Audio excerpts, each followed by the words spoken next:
le livre très attendu du prince Harry ne sera pas le révélateur juteux que certains commentateurs royaux ont décrit, car il n'est pas dans l'ADN du duc de Sussex d'être salace à propos de la famille royale, a déclaré un expert royal à Express. Royaume-Uni. Le prince Harry aurait mis la touche finale à ses mémoires, les observateurs royaux attendant avec impatience le récit entièrement véridique de sa vie. Les mémoires du duc de Sussex ont été annoncées en juillet de l'année dernière et leur publication devrait tomber autour de la saison des fêtes. Le contenu du livre étant largement inconnu, il y a eu des spéculations de masse autour de ce que Harry pourrait dire. De nombreux commentateurs royaux ont prédit que le livre donnerait un aperçu de la vie du prince à la maison de Windsor et pourrait aborder la rupture signalée entre les Sussex et la famille royale. Certains membres du cabinet ont été désignés comme des décès potentiels, l'accent étant mis sur la relation de Harry avec sa belle-mère Camilla, duchesse de Cornouailles, et le lien apparemment tendu entre le duc et son frère aîné, le prince William. Cependant, un commentateur royal estime qu'il est peu probable que les mémoires contiennent des informations qui pourraient détruire la famille royale, car il n'est pas dans l'ADN du prince Harry d'écrire quelque chose de salace. Kinsey Schofield, fondateur de toddyfordaily.com et auteur du prochain livre Harry's for Revenge Dress, a déclaré à Express. .uk, je pense que Harry va essayer de raconter l'histoire d'un jeune homme qui surmonte l'adversité, si est-il vraiment ce que je pense que cela va être. Il va discuter de la mort de sa mère, je crois, et il va parler de la façon dont cela l'a affecté en tant que jeune adulte, et comment il a transformé cette émotion en le leader qu'il est aujourd'hui. Elle a poursuivi, maintenant, son éditeur permettra-t-il à des gens comme nous de discuter des choses horribles qu'il pourrait mentionner dans son livre? Absolument, parce qu'ils veulent que ça se vende. Ils veulent que ces précommandes explosent. Mais je ne pense pas que ce soit dans l'ADN du prince Harry d'écrire quelque chose de salace qui pourrait détruire sa famille car, en fin de compte, ses enfants pourraient bénéficier de cette relation, de tout ce qui est bon qui arrive aux familles royales, ses enfants pourraient en bénéficier. Je ne pense pas que le prince Harry va tout brûler avec ce livre.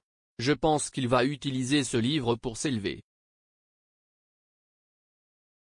Harry et son épouse Meghan Markle ont tracé leur propre cheminement de carrière depuis qu'ils ont quitté leur poste de direction au sein de l'entreprise et ont déménagé aux États-Unis. En 2020, ils ont signé des accords d'1 million de livres avec les géants du streaming Spotify et Netflix, ont lancé leur propre arché web à but non lucratif et ont commencé à travailler avec de nombreuses causes qui leur tiennent à cœur. Leur stratégie a été comparée à celle de Barack et Michelle Obama, certains suggérant que les Sussex copient l'ancien président américain et la première dame. Madame Schofield pense que les prochains mémoires de Harry l'aideront à se faire connaître en tant que leader aux États-Unis, un peu comme M. Obama. Elle a déclaré, ce que je pense qu'il essaie de faire, si est de se faire passer pour un Mark Zuckerberg, Barack Obama, un type qui peut obtenir $100 000 pour un discours à Miami devant un groupe de mecs riches. Je pense qu'il essaie de se faire connaître comme un leader aux États-Unis et qu'il utilisera son livre pour essayer de le faire. Il voulait essayer de réécrire son histoire et être ce phénix qui renaît de ses cendres. Si est-il la voie que je pense qu'il va suivre. Les commentaires de Madame Schofield interviennent après que le prince Harry a prononcé un important discours d'ouverture lors d'une réunion informelle de l'Assemblée générale des Nations unies. Le duc a pris la parole lors d'une session de l'ONU à New York marquant la journée internationale Nelson Mandela le lundi 18 juillet.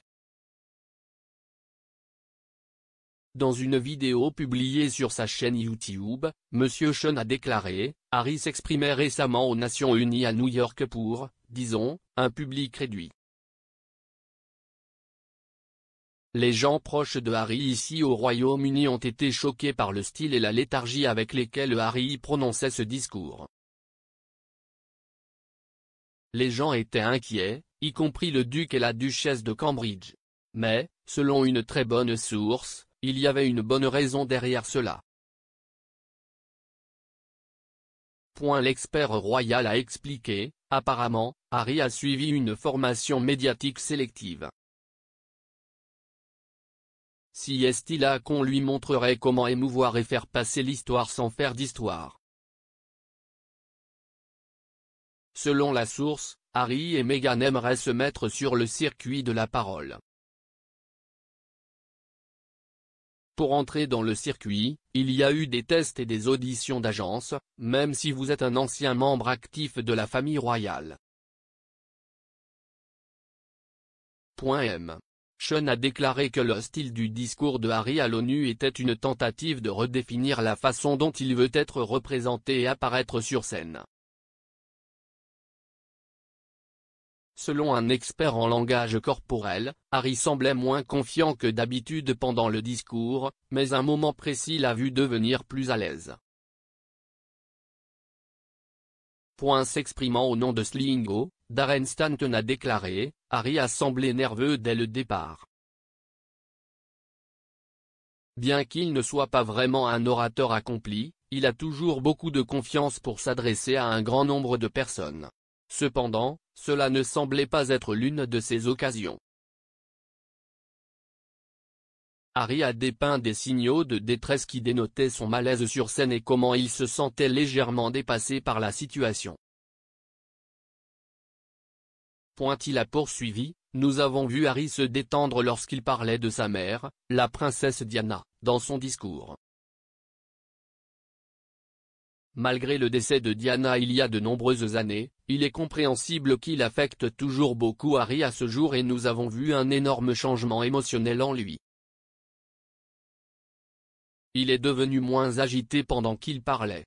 Nous avons vu son affection pour Diana transparaître alors qu'il souriait sincèrement quand il parlait d'elle et se souvenait de son enjouement et de son effronterie. Parallèlement aux mémoires, Meghan et Harry ont d'autres projets en cours, y compris une docu-série suivant les voyages des concurrents d'Invictus Games et un podcast Spotify s'attaquant aux stéréotypes et aux étiquettes qui retiennent les femmes.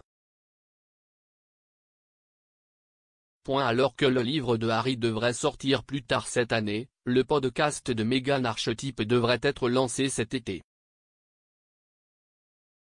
La duchesse se serait lancée dans le travail sur le projet.